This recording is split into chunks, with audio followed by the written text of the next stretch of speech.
If everyone would please stand as we welcome our graduates.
Smiling. Smile. Smile. Will everyone please remain standing or please stand back up for the national anthem?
Please be seated.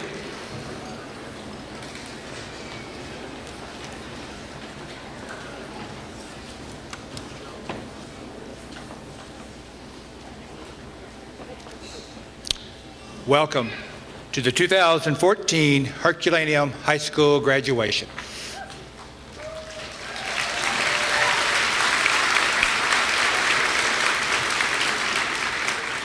I would like to take a moment to recognize the dignitaries on the stage behind me. Our Superintendent of Schools, Mr. Stan Stratton.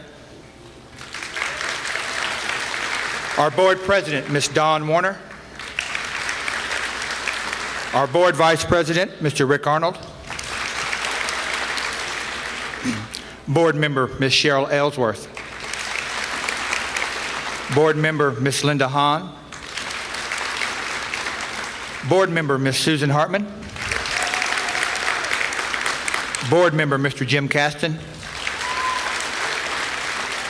Board Member, Mr. Ron Rhodes. Assistant Superintendent, Dr. Mike Golden. Assistant High School Principal and Activities Director, Dr. Robert Bradshaw. Our guest speaker for this evening, Mr. Andrew Miller.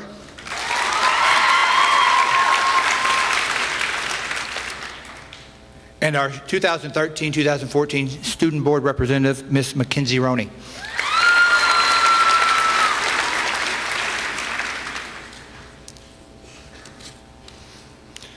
I would like to thank Jefferson College for the use of this facility this evening, Mr. Doug Smelzer and the Herculaneum High School Band, Ms. Frederica Fleshner and the high school choir. I'd like to thank Mr. Stratton and the Dunklin School Board for the support of this class. I'd like to thank Ms. Courtney Stenshorn, who put together the PowerPoint video you got to see before the ceremony. Ms. Carrie Purnell and Ms. Judy Sobel, two of my secretaries who worked very hard to get everything ready for you tonight. They made sure you had your diploma covers, your tassels, your caps and gowns. They're the reason you're looking like you are now, so I want to thank them. I'd like to thank my wife, Tammy. People that know me know that I'm pretty wound up. I get pretty stressed pretty easily, so she's had to put up with me for the last month getting ready for tonight. So God bless her.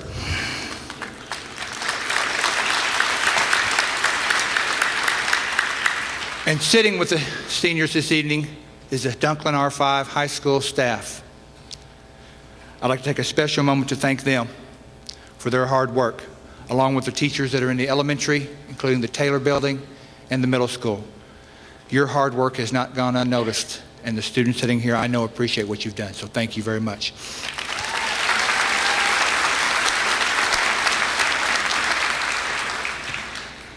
I'd like to most certainly thank the parents of this year's senior class. I know that you've watched them grow for the last 17 to 18 years. to get to this evening.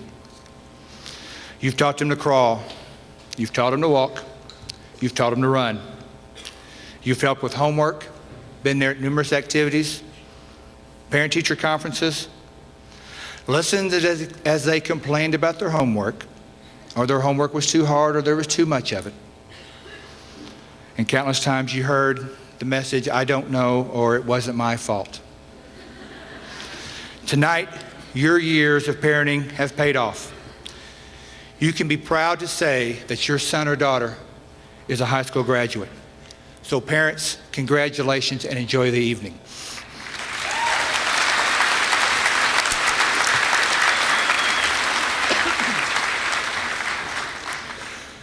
To this year's senior class, I want to say I am honored to have been part of your senior year. Your class has been awarded $585,150 of scholarship money. That is great.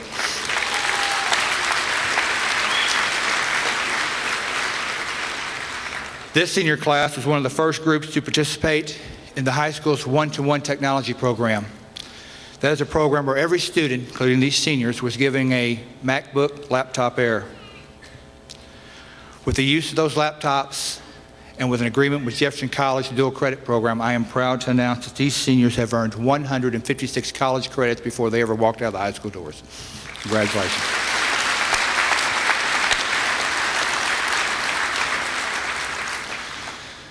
Tonight, for you seniors, is not an end, it's a beginning. You're stepping into a new world. So on behalf of everyone here tonight, always remember that you will always be a black cat, and we wish you nothing but the best.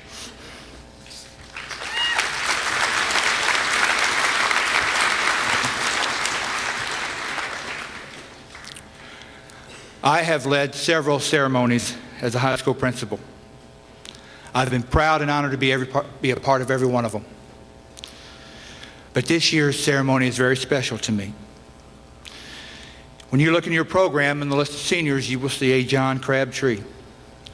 My son is graduating this year, so I can speak to you seniors not only as your principal, but as a parent. And I have a few words for you as a parent. But first, I want to say something to my son. We've watched you grow for the last 18 years to reach this evening. Your sister has been there for most of that. And after all these years, on behalf of your mother and your sister, I just want to say to you, thank God tonight has finally gotten here.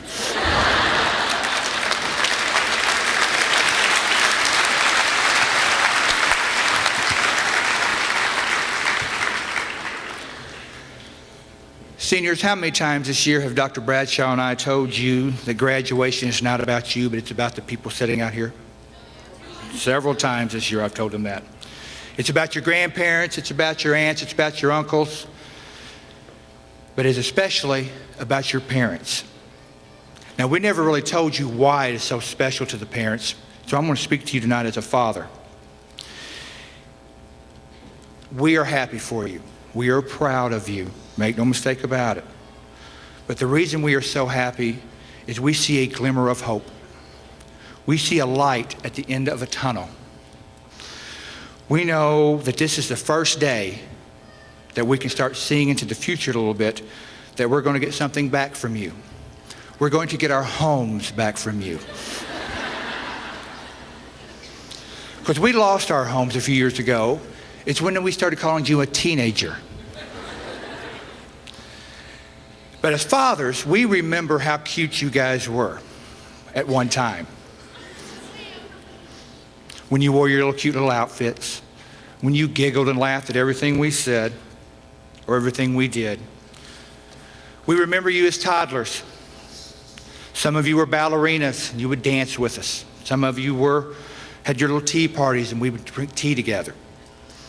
Some of you pretended to be astronauts. Some of you pretended to be professional athletes and even superheroes. And you were cute as buttons when you did it. My home was no different. When I came home, I had to avoid the 5,000 Army soldiers that were in the floor because my son was walking around trying to melt them with his Godzilla breath. What was scary is he thought he was Godzilla. Son, you want some cereal for breakfast? He would roar at me. Now, I thought it was a little weird, but it was cute, so I was okay with it.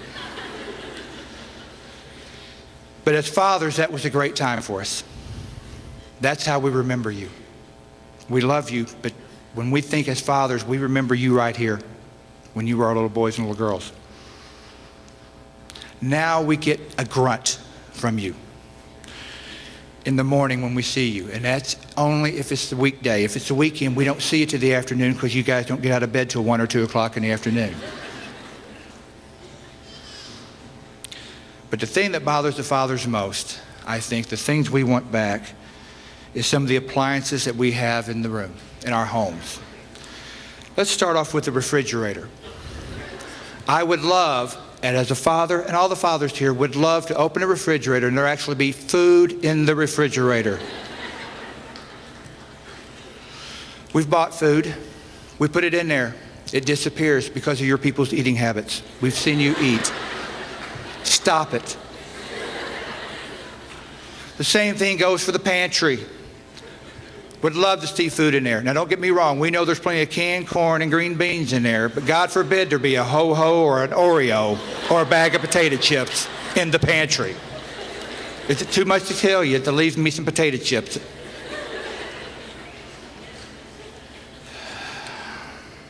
But that's our goal. We're happy. We're happy that you walked across the stage. But when it comes down to it, the reason we are so happy is we're just hungry. We just want to eat.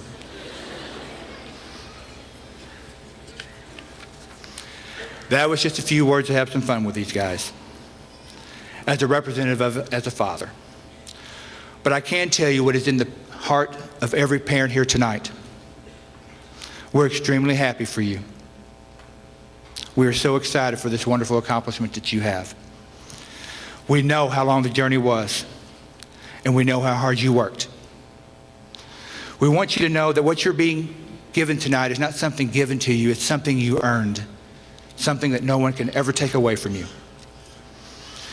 We hope that all of your dreams come true, and we hope you enjoy the rest of your life as much as you enjoy tonight.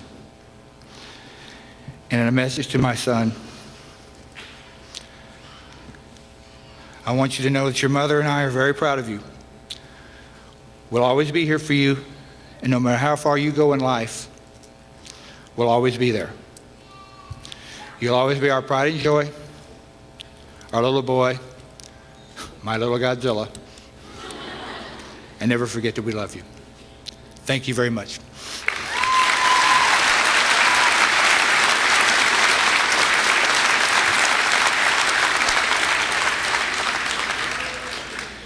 It is now my pleasure to bring to the stage the 2014 salutatorian. Ladies and gentlemen, Ms. Tasha Turvey.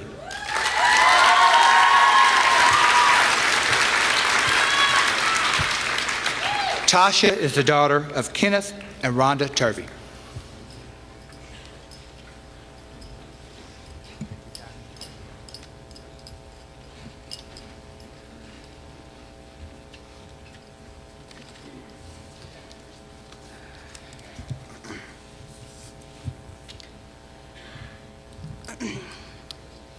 Hi, okay, so first and foremost, I feel obligated to inform you all that my graduation is in no way due to amazing speech writing skills, because I don't have any.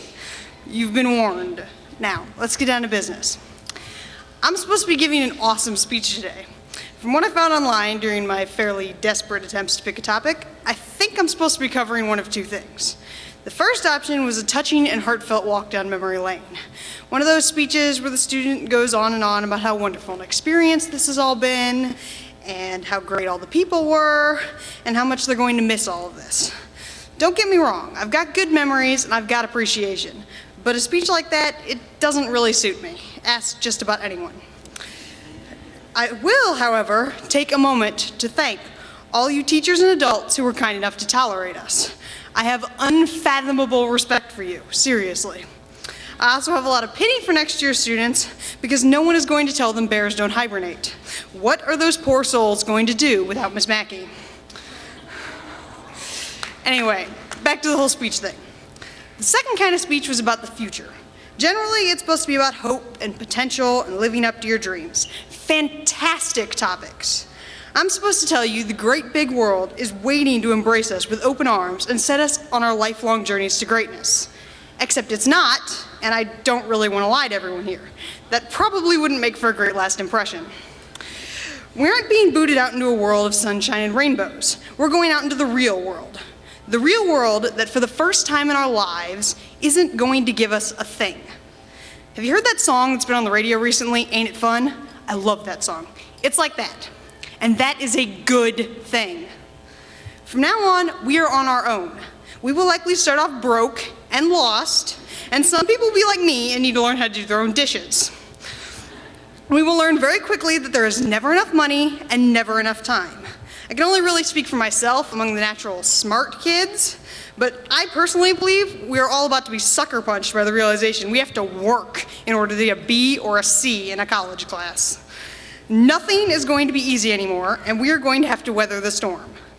But after we've stopped drowning and started swimming, everything we have and everything we will earn will be wholly and completely ours. You will only leave college with a degree if you earned it yourself, whether that involved truly brilliant cheating or not. You will only get a job if you are qualified and capable. You will only get a house if you can pay for it. And I don't think there is anyone in this room whose relatives are going to foot that bill.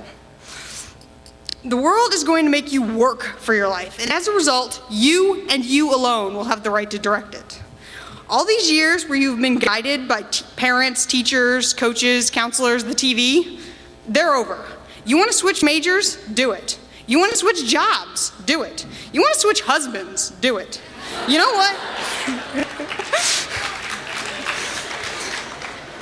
You know what? If you want to pack up and move to Switzerland or Argentina or Japan, do it.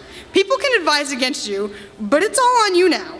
The world is going to make sure every action has a consequence, because the world can be a jerk like that. But there will be nothing to stop you from doing it anyway. That is what regret is for, and jail time. So, my final message to you is nothing more than advice. Go out, think about consequences before you act, please, and make your life what you want it to be. Or don't. It's on you now.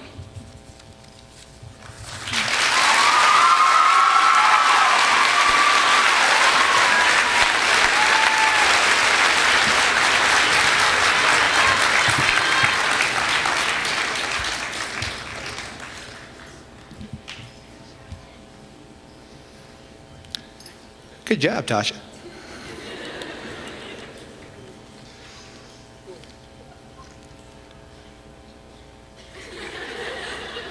It is now my pleasure to bring to the stage the 2014 valedictorian, Miss Hannah Williams.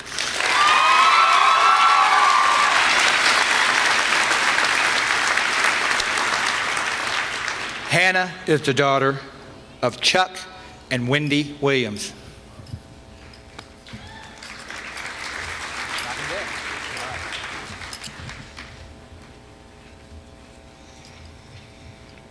Hello and welcome, parents, family, faculty, administration, and board members to the graduation of the class of 2014. I would first like to start off by thanking everyone in attendance. Our journey was great, and we couldn't have gotten here without you.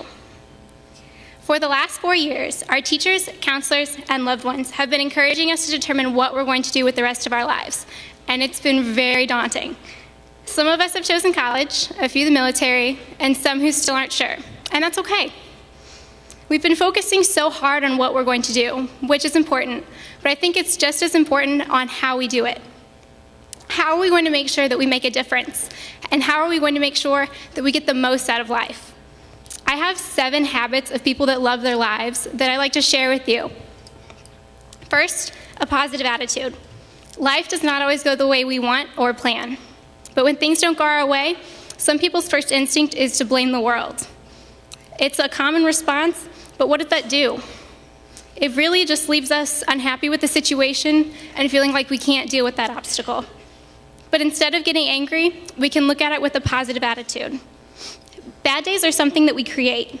Something bad happens, our outlook on the day changes, and we feel like the world is falling around us. Sometimes those bad things are even out of our control. You know, when it rains, it pours. But because there's no such thing as a bad day, you have the opportunity to change it whenever you desire. It's all in your hands. There are little moments happening around us constantly, and if you just take the time to look for them, they can turn your whole day around. By being positive, you can get so much more out of your day-to-day life. Second, do what you're passionate about. We have the opportunity to do anything and everything you want, so why are you not doing it? We hear stories all the time about people who are miserable in their jobs because they're doing them for the wrong reasons. They base their success off of money and not happiness.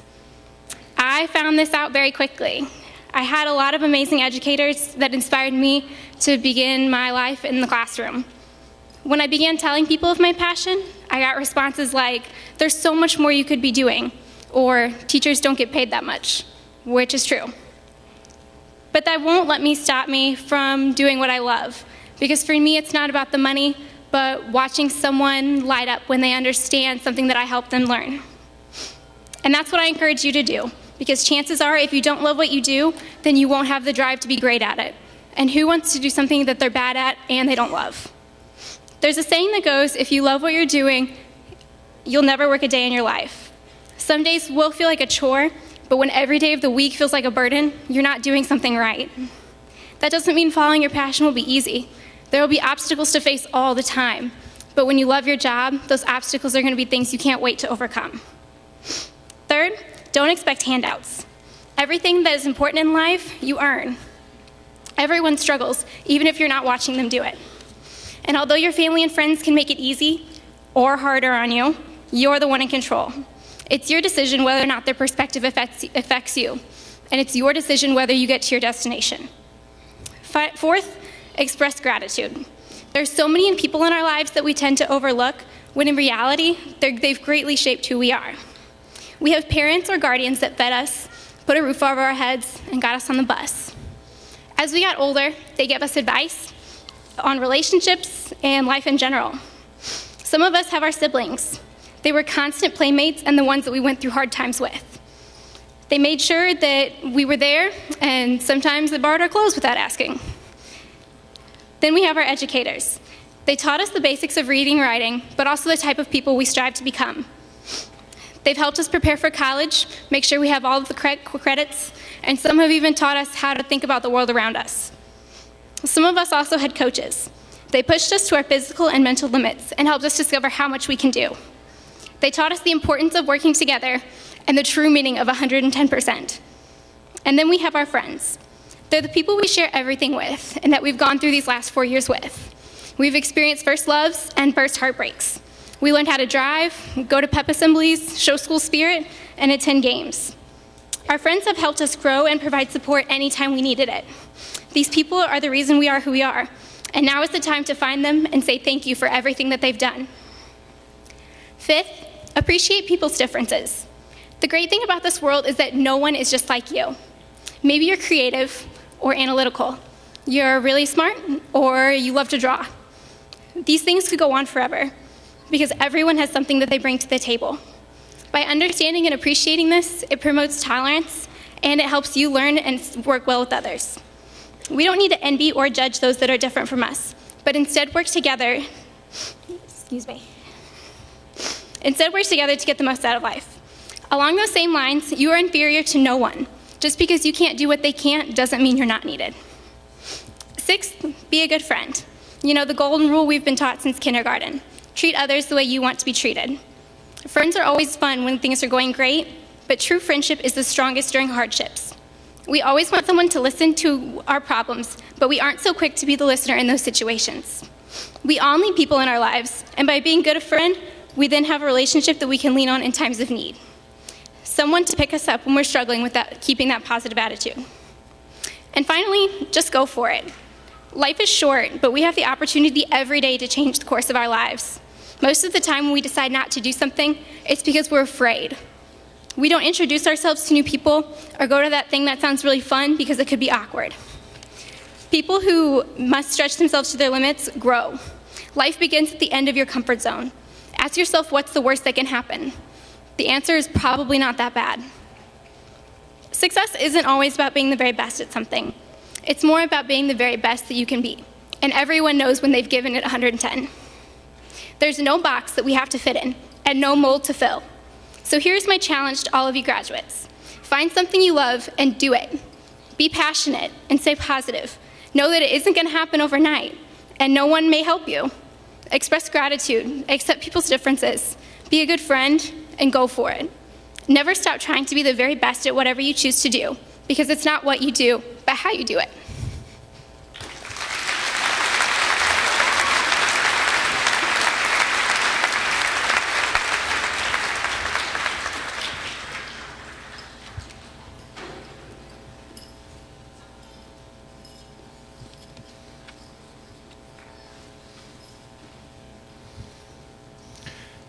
Hannah can now breathe. Our guest speaker this evening is Mr. Andrew Miller.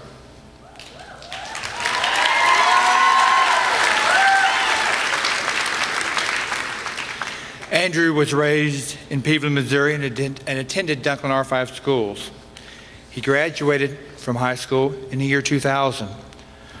While attending Jefferson College, he worked at a health food restaurant called Waffle House.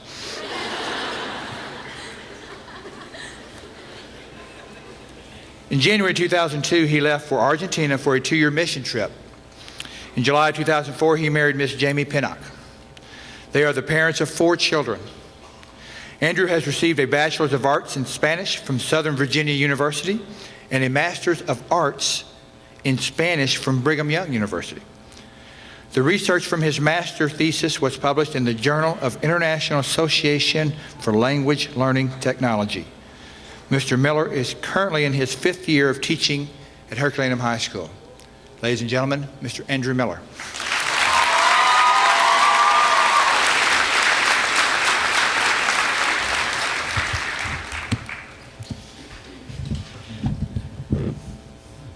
After hearing Dr. Crabtree speak tonight, I think you picked the wrong speaker. That guy's funny. He may have picked the wrong career. Stand-up comedy would have been better, perhaps. But, ladies and gentlemen, school board, administration, faculty, and staff, and the Herculaneum class of 2014, good evening. It's a genuine privilege to stand before you tonight and speak. If I could just not break things, that'd be good. You know, this is the second time I've spoken at commencement, and I've heard my whole life that if you don't do something right the first time, you know, try again. So here I am again, and hopefully I get it right this time. You know, I love this school. Sometimes, actually pretty often, I get the question, well, why do you teach here at Herculaneum? You could, you know, go up to St. Louis and make more money, and that's true. There are many reasons why I stay here, and many of them are seated here tonight. However, I'm also a 3rd-generation graduate from Herculaneum High School. Thank you. My grandma, my mom, she's probably watching this home mad at me right now for calling her my grandma. But anyway, my mom graduated as salutatorian in 1960, and she still talks about how irritated she was that she didn't end up as valedictorian. I think some of you can understand that frustration.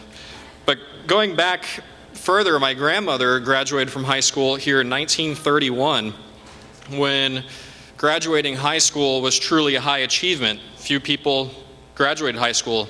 She was one of 18 graduates in 1931. Now, things were pretty different back then, but a lot is the same, and I'm going to talk a lot about history tonight. And you know, I'm not a history teacher, but I did minor in history, and I also watched the History Channel.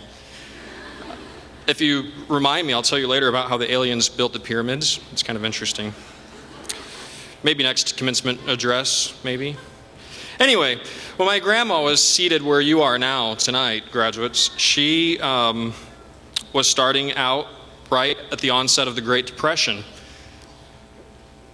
That decade would also see the rise of Hitler, Stalin, Mussolini, and Franco in Europe, and Hirohito in Japan, totalitarianism was literally fomenting across the civilized world while the economy had reached all-time lows. Ms. Fitzgerald can correct me if I'm wrong, but I think the technical historical term for that era is called crappy, okay? It was bad, all right? The foreign policy in the United States at the time was one of isolationism in the extreme. After all, the memory of World War I was still very much a part of the American psyche. No one wanted to get entangled in another desperate, bloody war overseas. Plus, the economic and domestic concerns were really pressing and ever present. So why worry about that stuff? We've got to worry about ourselves. In England, Prime Minister Chamberlain negotiated a naive agreement with Hitler that gave Europe false hopes for peace and prosperity that ultimately led to their not being at all prepared for the brutal aggression less than a year later from Nazi Germany. You know this story if you paid attention in history class. Eventually, the whole civilized world literally was within total ruin and despotism. Most of Europe had fallen to Hitler or had aligned with him willingly, okay? With the exceptions of the Soviets and the Brits. England was on the brink with its capital city being bombed to pieces by the Nazis. The new Prime Minister, Winston Churchill, practically begged President Roosevelt for the United States to get involved, but we didn't want anything to do with it. World domination was in Hitler's grasp, and all eyes were pointed at the United States of America.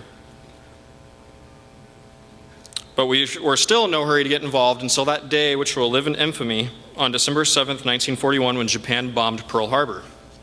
Subsequently, we embarked on the largest scale war ever fought in human history. I suppose it's fitting that I talk a little bit about this tonight since yesterday was Memorial Day. Several people in my own family were involved in this war. Among them were both of my grandmother's brothers. They were also students at Herculaneum High School. They fought in the European front, and unlike 420,000 other soldiers, they came home alive. Well, I could go on and on and on and on about the history of this time, the mistakes that were made, both foreign policy and domestic policy. Don't even get me started on the raw deal that we call the New Deal, in my view. But the point is this: my grandmother's generation faced some of the greatest challenges in world history: economic ruin and hunger, worldwide tyranny, genocide, brutal war, not to mention the violation of civil rights that was occurring on our own soil, with a punitive tax code which still largely exists, racism, and even our own blatantly unconstitutional detention camps for U.S. citizens whom the government had deemed as threats. However, their generation stared down those challenges and overcame them at great cost.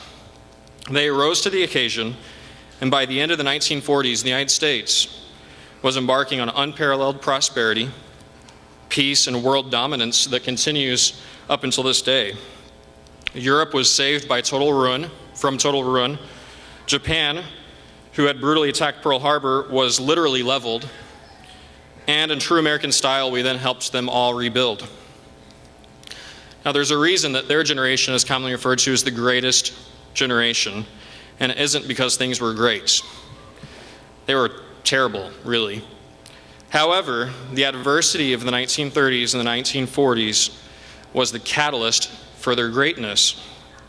Now, your generation, I'm afraid, faces similar challenges, daunting challenges: economic uncertainty, $17.5 trillion in U.S. debt and counting, war and terror, the resurgence of totalitarian regimes across the world, and the continued violation of civil rights. Hello, NSA, I know you're listening out there somewhere, okay? We live in precarious times, and as things get tougher, and they almost certainly will, the question becomes one of what will you do? Are we going to rise to the occasion and be great, or are we going to sit at home all day, play video games, surf the internet for smut, Snapchat, and live off of the taxpayer? Having spent the last 4 years with you, I know there are very good reasons to be optimistic. I know some of your stories. I know how tragic life really, truly has been for many of you. family tensions, poverty, abuse, depression, loneliness, sickness, and even death. I truly stand in awe of you and your greatness in spite of the difficult things you faced. You really inspire me, and you inspired all of us who know you. Yes, you have faced many challenges, but you're not perfect. Sorry, moms out there, they're not perfect. Okay, you don't have to tell them that though. You can, and you must do better. Today you are sitting in these ridiculous outfits, and I think maybe this was like the last joke of some principal back in the day. He was like, let's get the students back. And the last day, let's make them wear these ridiculous outfits, and they'll think it's a great idea. Anyway, and the tradition continues. You look ridiculous. You really do. But tomorrow, you go out into the real world, you lose your ridiculous outfits, and you commence your lives as adults. So class of 2014, rise up and be great. Make a difference. We need you to be the next greatest generation. Thank you, and God bless you.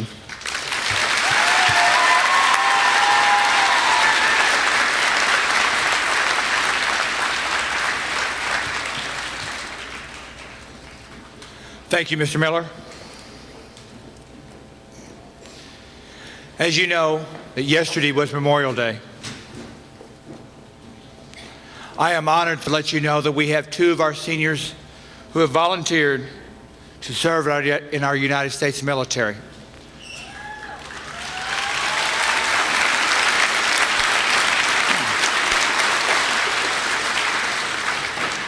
Would you please stand and remain standing when I call your name? Ms. Kaylin Maines, member of the United States Air Force.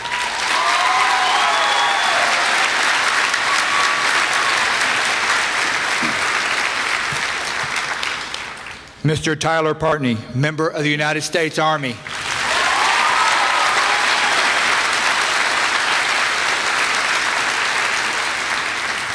I would now like to ask all current and former members of the United States military to please stand and join them. Ladies and gentlemen, let's recognize the people who defend our freedoms.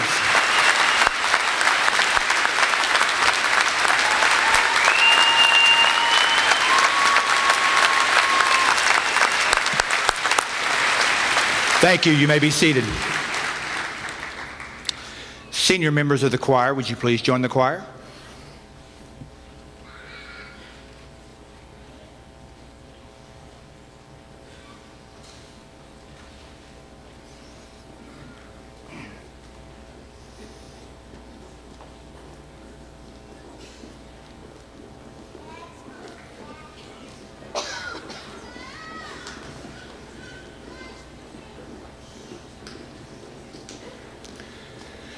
Ladies and gentlemen, Ms. Frederica Fleschner and the Herculaneum High School Choir.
Ladies and gentlemen, the Herculaneum High School Choir. Nice job, guys.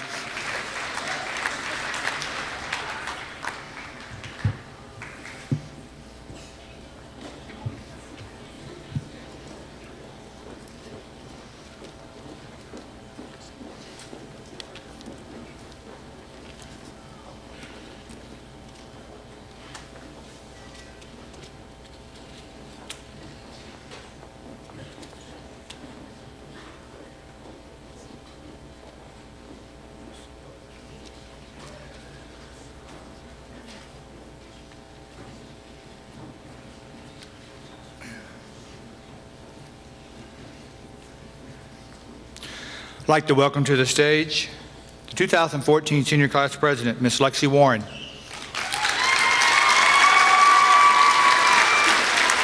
Lexi is the daughter of Ron and Anita Warren.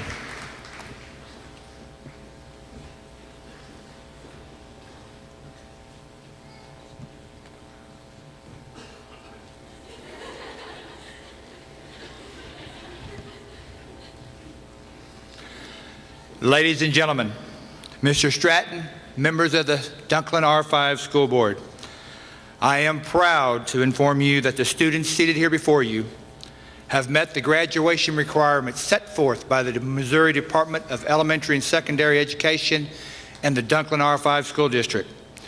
They are ready to receive their diploma. Lexi, will you accept these diplomas on their behalf?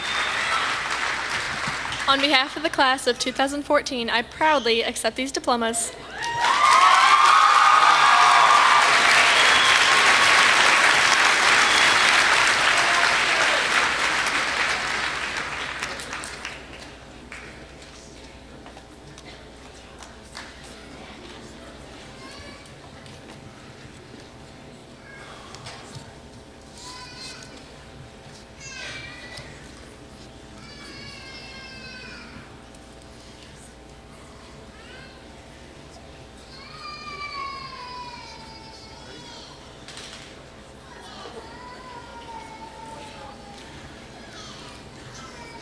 Okay, let's go.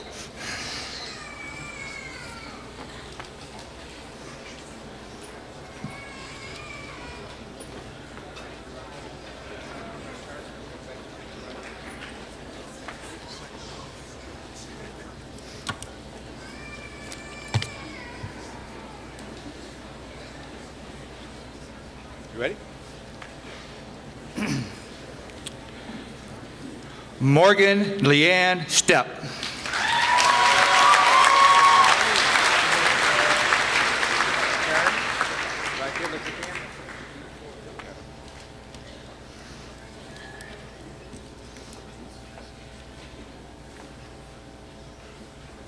It's all yours, my friend. Go right ahead. Samantha Elizabeth Bradshaw.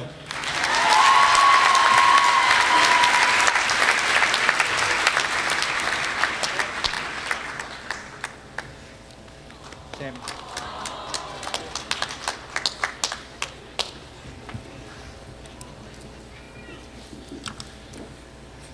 Lexi Marie Warren.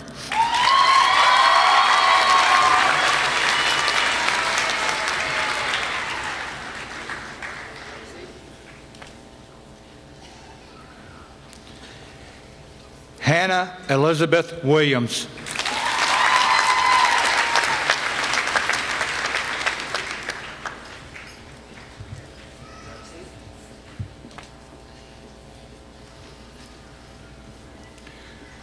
Kara Nicole Rife.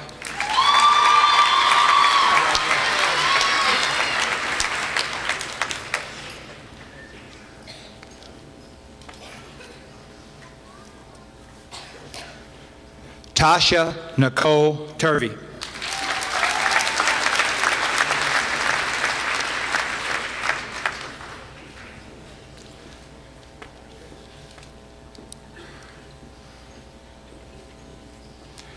Megan Catherine Brown.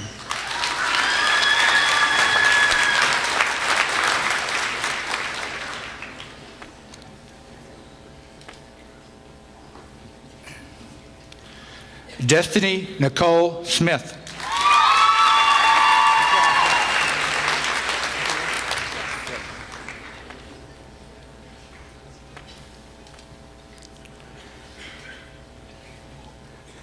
Alicia Renee White.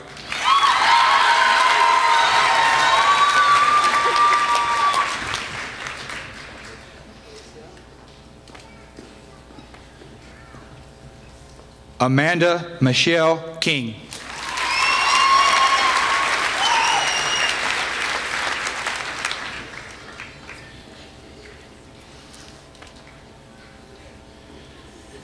Matthew Tyler Barnett.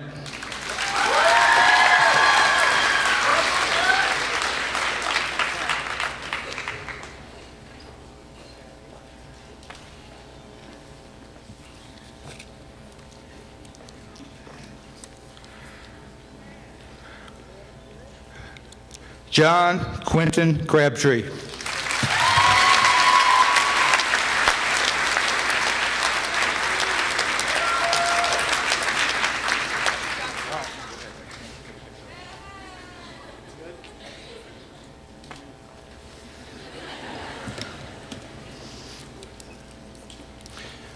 Shaquan Marquise Brass.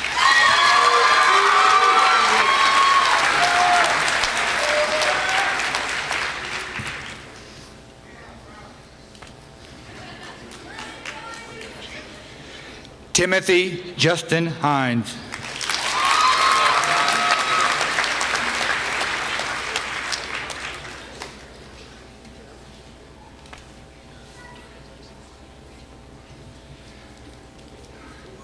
Nicholas Allen Connie.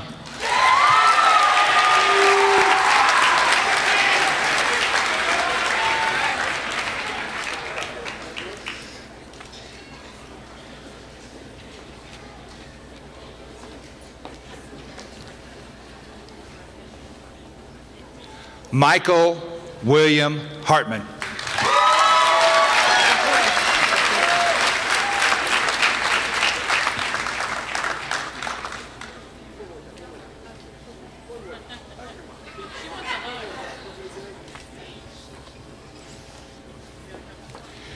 Nathan Andrew Stamps.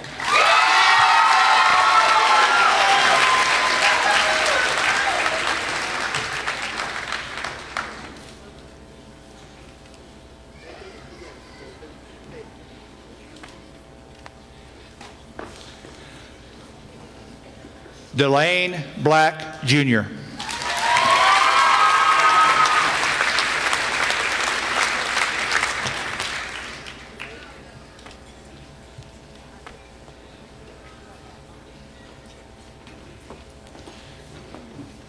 Joseph Tyler Sarad.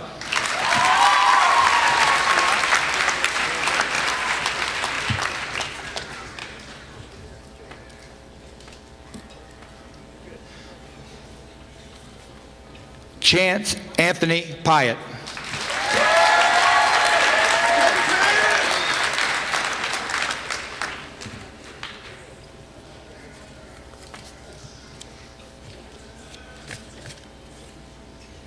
Brooke Elizabeth Prinster.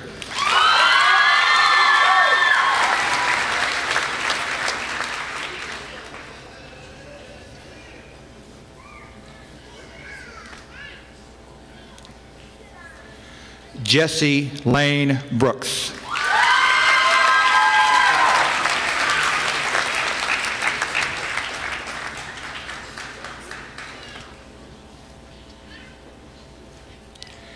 Erin Nicole Schultz.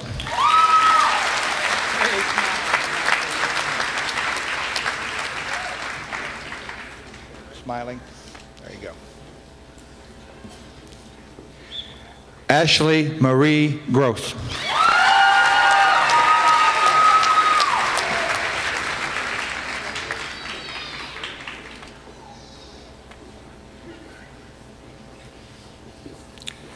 Caitlin Danielle Brown.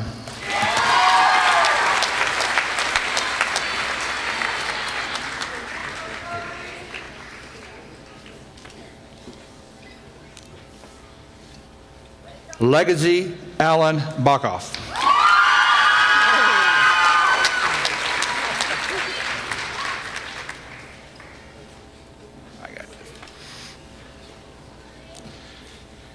Kiana Punzalan Eliscupides.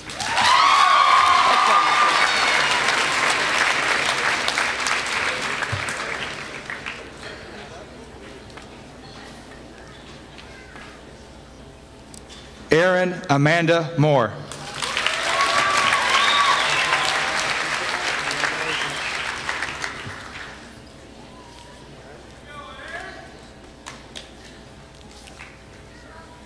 Carrie Marie Hoffman.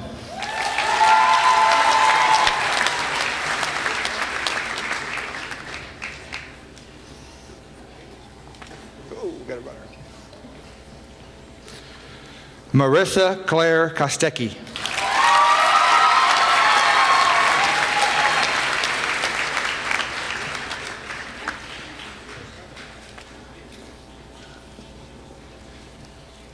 David Wayne Smith.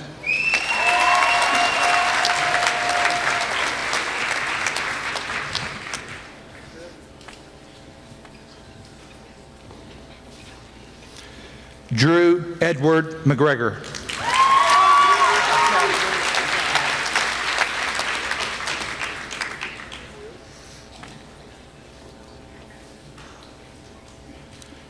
Trenton Thomas O'Brien.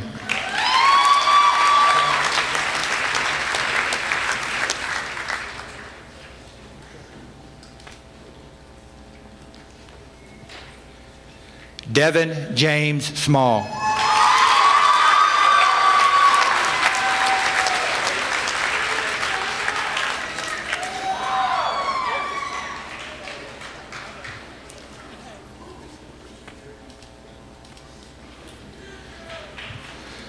Brandon Lee Johnson.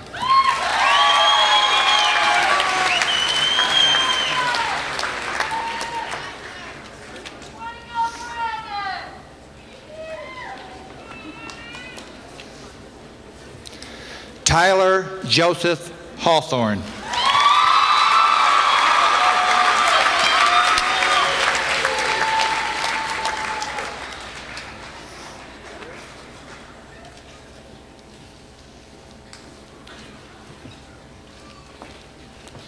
Tristan Alexander Duncan.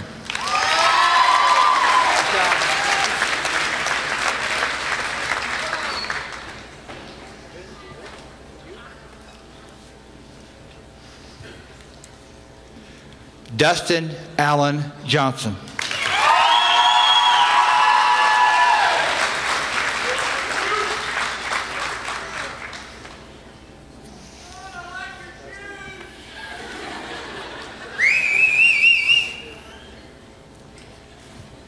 Sean Benjamin Hudson.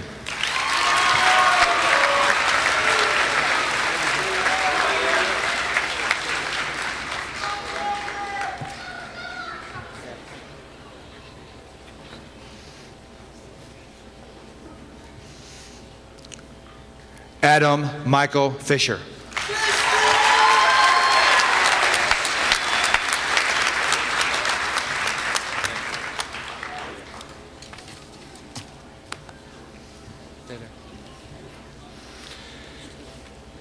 Kaylin Nicole Maines.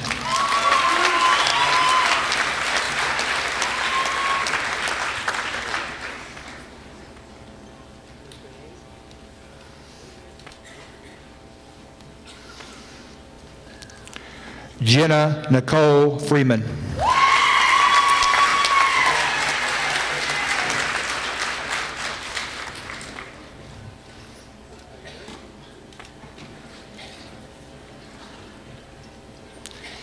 Emily Jane Watkins.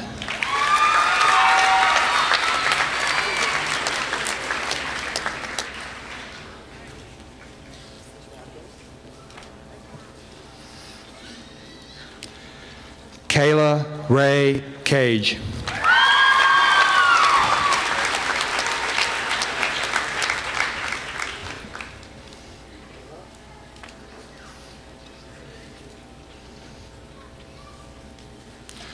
Sarah Elizabeth Cook.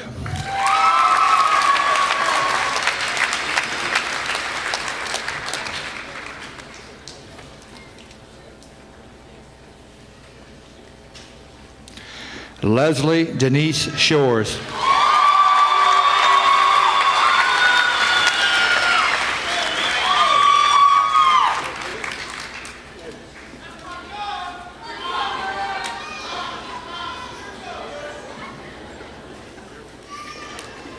Tasha Crystal Moore.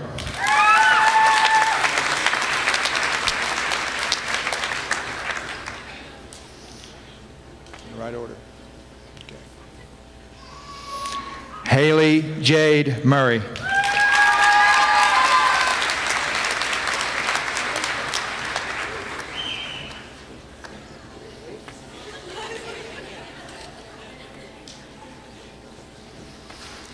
Alyssa Ray Murray.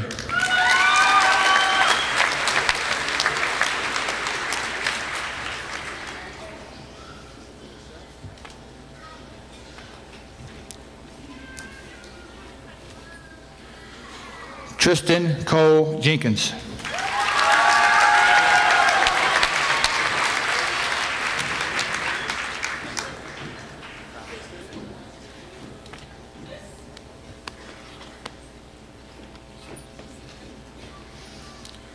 Justin Scott Hirth.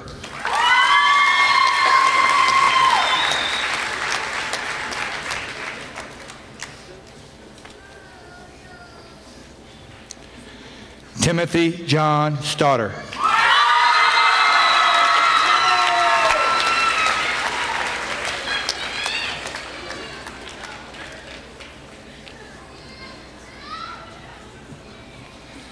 Austin Grant Hill.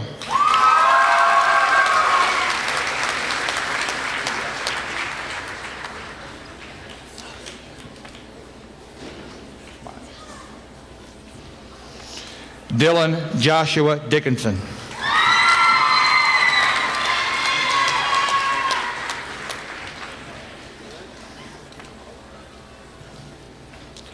Michael Philip Conklin.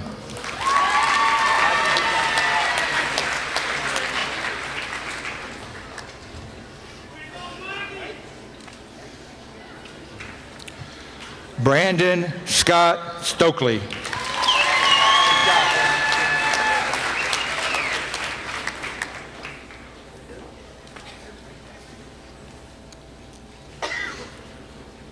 Daniel Joseph Lacey.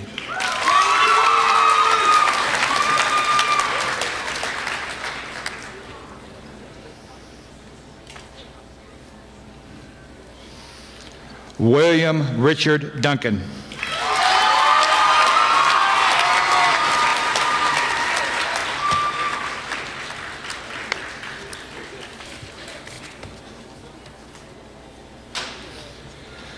Jessie Nicole Green.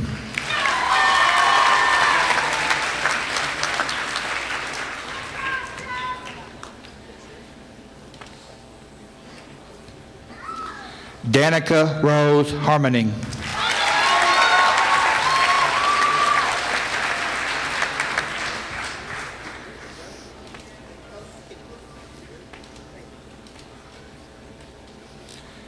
Emily Nicole Rose.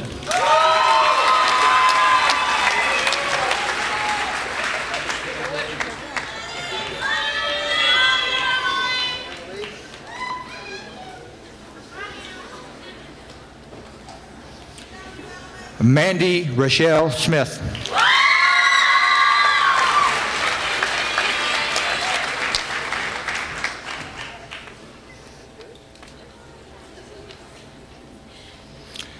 Taylor Cynthia Massey.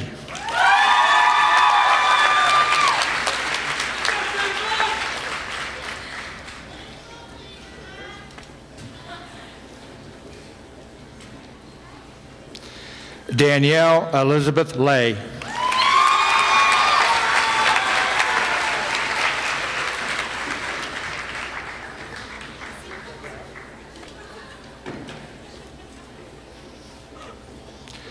Jade Marie Burbank.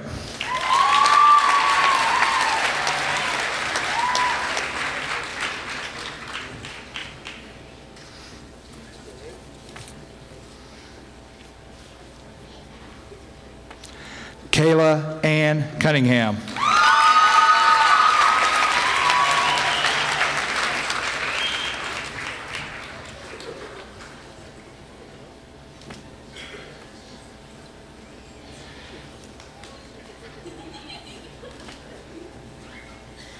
Emily Ann Lynch.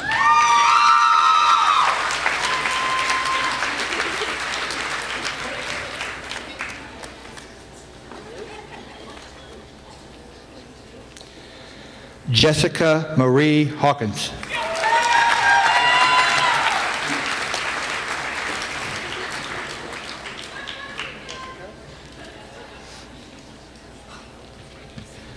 Caleb Earl Freeman.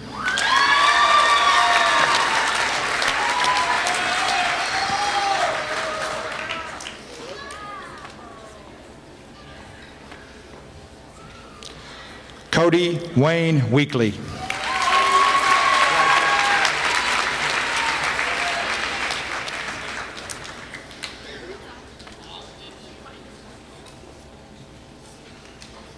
Austin Tyler Adams.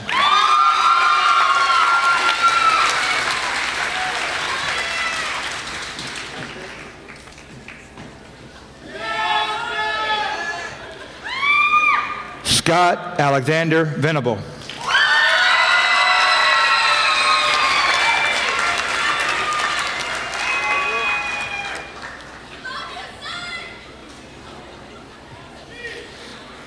Tyler Christoph Lopp.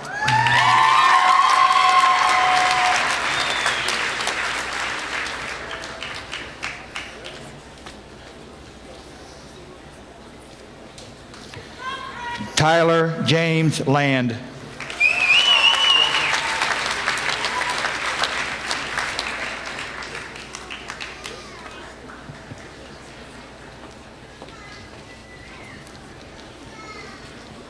Seth Henry Otto V.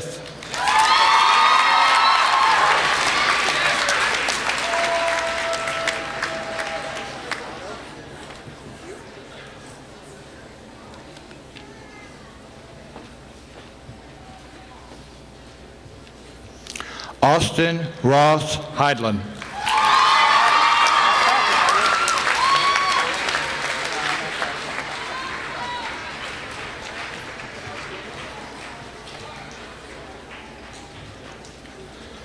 Blake Anthony Akridge.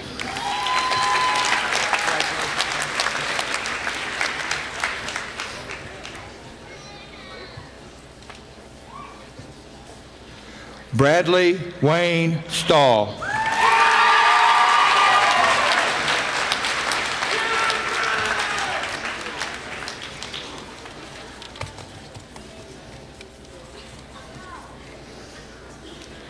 Christine Marie Pickett.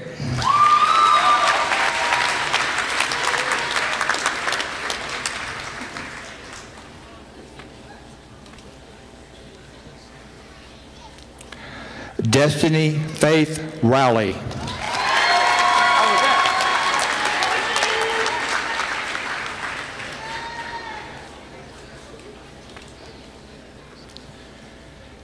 Amber Leanne Parsley.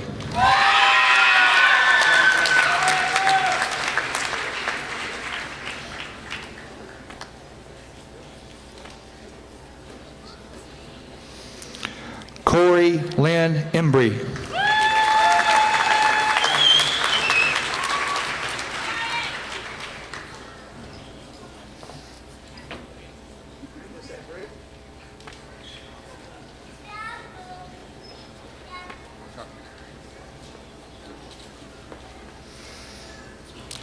Morgan Renee Stamps.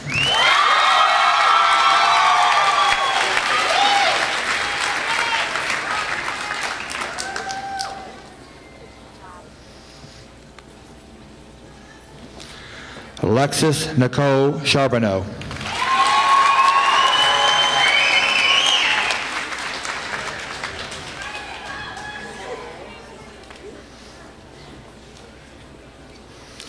Dakota Rose Flores.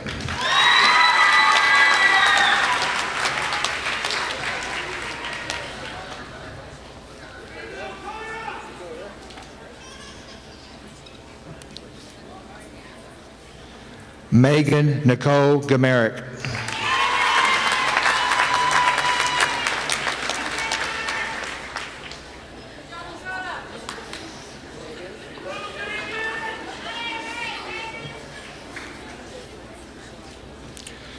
Madeline Teresa Shantz.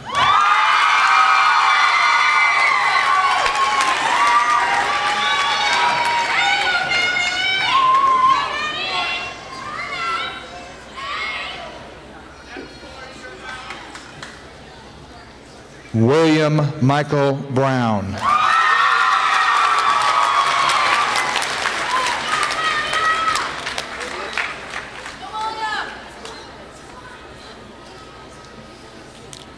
Kyle Eugene Kinsey.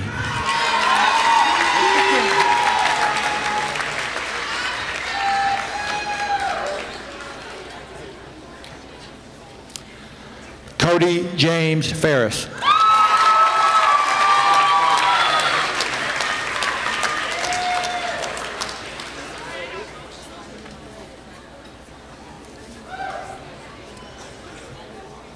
Ian William Phillips.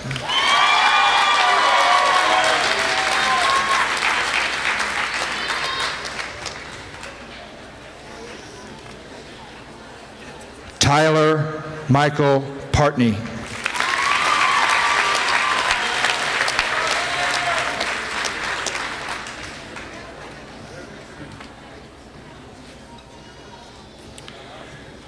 Joshua Wayne Church.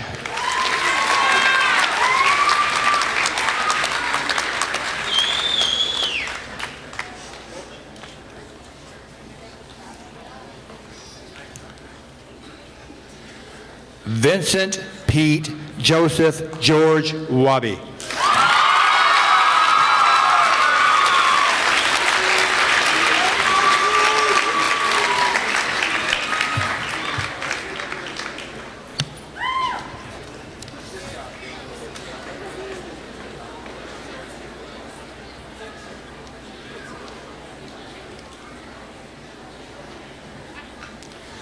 We would now ask that everyone please stand and join the Herculaneum High School Band led by Mr. Doug Smelzer and the alma mater.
Thank you. You may be seated.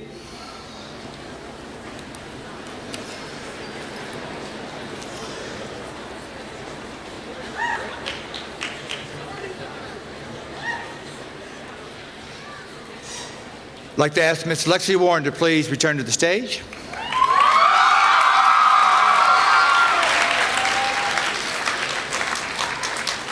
Stand, Dad. Senior stand. You know what you're doing? Would the 2014 Herculaneum High School senior class please stand? Lean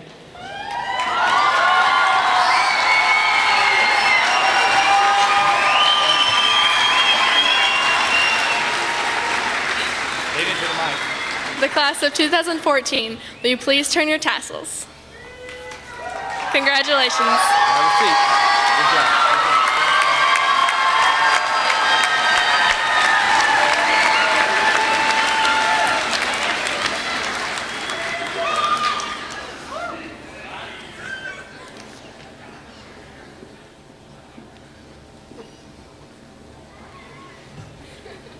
Ladies and gentlemen, standing before you, it is my privilege to welcome the 2014 Herculaneum graduation class. Let the celebration begin.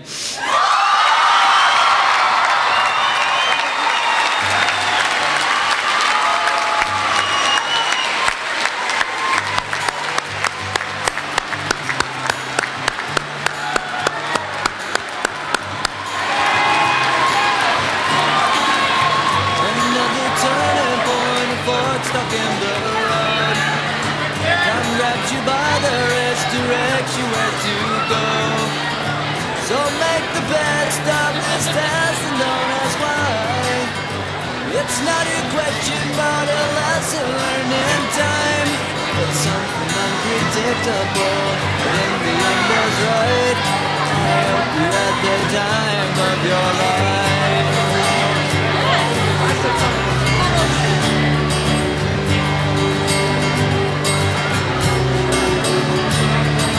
So take the photographs and still frames in your mind, hang it on a shelf in good health and good time. Tattoos and memories and dead skin on trial. For what it's worth, it was worth all the while. It's something unpredictable, but in the end is right. I hope you had the time of your life.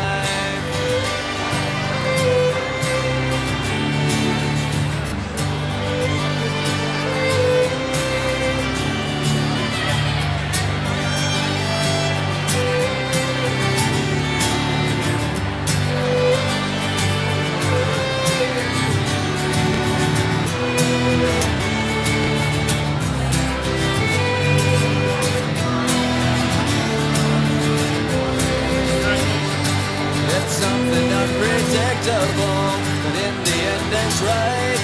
I hope you had the time of your life.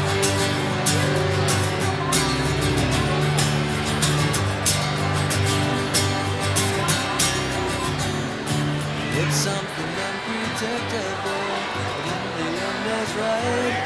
I hope you had the time of your life.